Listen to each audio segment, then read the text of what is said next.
Charles Bronson walks into a blue-collar bar in Pittsburgh after wrapping a day of filming when a massive steelworker takes one look at his Hollywood clothes and sneers. Another pretty boy actor pretending to be tough. What happens in the next 8 seconds doesn't just shut down the entire bar. It proves that some men earned their reputation long before they ever stepped in front of a camera. Pittsburgh, Pennsylvania, September 1974. Friday night, 11 p.m., Murphy's Tavern on Carson Street, deep in the heart of Steel Country. This isn't a theme bar or tourist attraction.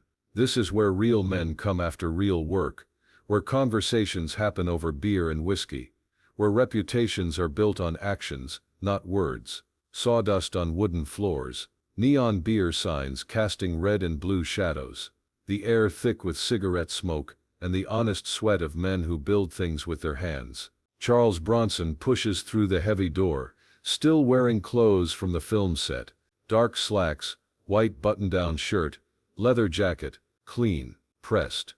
Hollywood polish that stands out like a beacon in this working man's sanctuary.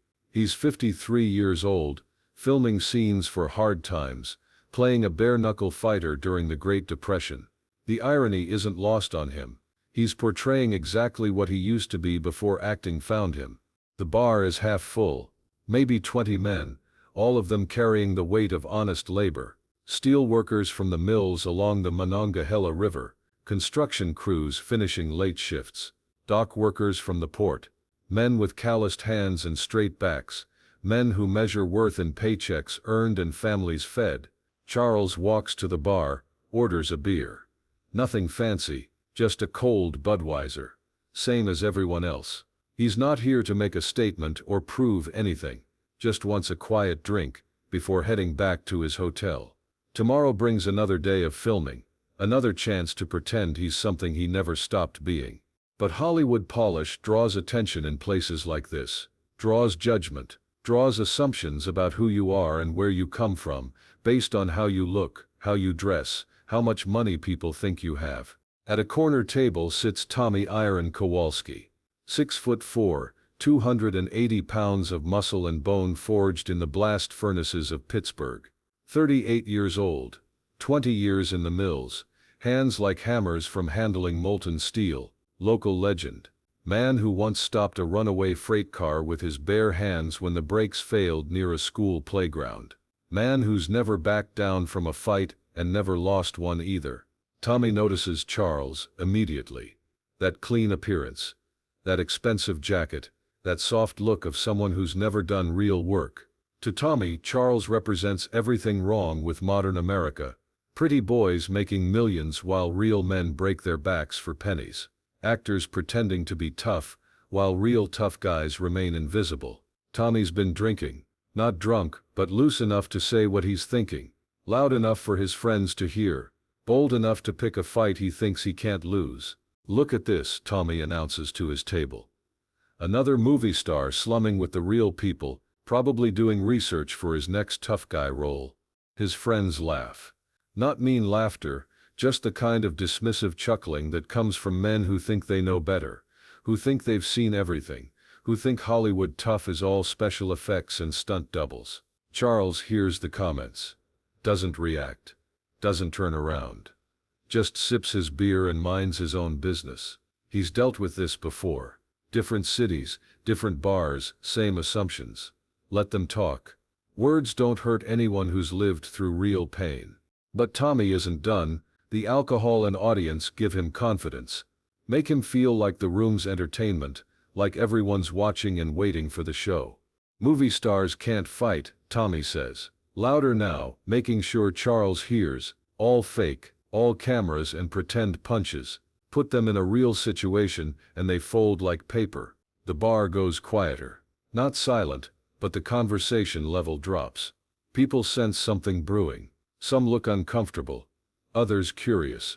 A few seem eager for entertainment, for the chance to see a celebrity knocked down to size. Charles takes another sip of his beer. Still doesn't turn around. Still doesn't engage. He knows what's coming next. The challenge. The inevitable escalation that happens when men mistake restraint for weakness. Tommy stands up. All 280 pounds of him. walks over to the bar, stops right behind Charles. Close enough to be threatening, close enough to make his physical presence felt. "You hear me, movie man?" Tommy says. "I'm talking to you." Charles turns slowly, looks up at Tommy with those famous eyes that have stared down real villains in real situations long before he ever played one on screen. Eyes that have seen poverty and war and violence, and learned to recognize all of them coming from a mile away. "I hear you," Charles says quietly. His voice carries the weight of absolute calm, no fear, no anger, just acknowledgement that this moment was always inevitable. Tommy grins. The grin of a man who thinks he's already won, who thinks size and reputation are all that matter in confrontations like this. "So what do you say, tough guy?" Tommy challenges. "You ready to show us what Hollywood fighting looks like, or are you gonna run back to your fancy trailer and let your stunt double handle this?" The bar has gone completely quiet now. 20 men watching, waiting, expecting to see a movie star get humbled by a real man doing real work in the real world. Charles sets down his beer. Stands up slowly. He's 5'9" to Tommy's 6'4". 185 pounds to Tommy's 280. By every physical measure, this should be over before it starts. "I don't want to fight you," Charles says simply. Tommy laughs. Loud mocking laughter that fills the bar and confirms what everyone expected. The movie star is backing down. The tough guy act was all pretense. "Thought so," Tommy says. "All talk, no." He never finishes the sentence. Charles moves. Not like an actor playing a tough guy. Not like someone who learned to fight in choreography classes or stunt training. Like someone who survived the streets of Pennsylvania coal country, who fought real fights for real stakes long before Hollywood ever existed. One step forward. Tommy's still grinning. Still talking. Still thinking he's in control. Charles' right hand shoots out. Not a movie punch. Not a telegraphed haymaker that gives the other guy time to react. A short, sharp jab to Tommy's solar plexus. Precise. Professional. Devastating. Tommy's breath exits his body all at once. His diaphragm spasms, his hands drop to his stomach. His mouth opens, gasping for air that won't come. His face goes from confident to confused to panicked in the space of a heartbeat. Charles doesn't follow up, doesn't throw more punches, doesn't need to. One strike to shut down the nervous system. One technique learned in back alley fights decades before he ever stepped foot on a movie set. Tommy staggers backward, still can't breathe. Still can't understand what just happened. Still can't reconcile the speed and precision of what he experienced with his assumptions about movie star softness. 8 seconds from challenge to conclusion. 8 seconds to prove that some reputations are earned in places Hollywood never shows. 8 seconds to demonstrate the difference between playing tough and being tough. The bar is dead silent. Nobody moves. Nobody speaks. They just watched a man they thought was soft shut down the toughest guy in the neighborhood without breaking a sweat or raising his voice. After 30 seconds, Tommy's breathing comes back. Ragged, painful, but functional. He straightens slowly. Looks at Charles with new understanding. Not just respect. Recognition. The recognition that comes when you realize you've been fundamentally wrong about someone. "Jesus," Tommy whispers. "Where did you learn to do that?" Charles picks up his beer, takes another sip. His hand isn't shaking, his breathing is normal. He looks like a man who just had a conversation, not a fight. "Ehrenfeld," Charles says simply. "Pennsylvania coal country. Before there was Hollywood. Before there were movies. When fighting was about eating, not entertaining." Tommy nods slowly. He knows Ehrenfeld. Knows what kind of men come from places like that. Men who learned to fight because they had to. Men who earned their toughness in situations where losing meant starving. "I grew up poor," Charles continues. Speaking to Tommy, but loud enough for the whole bar to hear. 11 kids in a family. Father died when I was 10. Worked construction, drove trucks, did whatever it took to survive, fought when I had to. Fought because I had to. Charles looks around the room, meets the eyes of men who are seeing him differently now, not as a Hollywood pretender, but as one of them who happened to find a different path to success. "I don't play tough guys in movies," he says. I play guys like me, guys like you. Working men who do what needs doing when the situation calls for it. The only difference is someone pays me to show audiences what that looks like." Tommy extends his hand. Not in defeat, but in respect. The handshake of one working man acknowledging another. "I was wrong about you," Tommy says.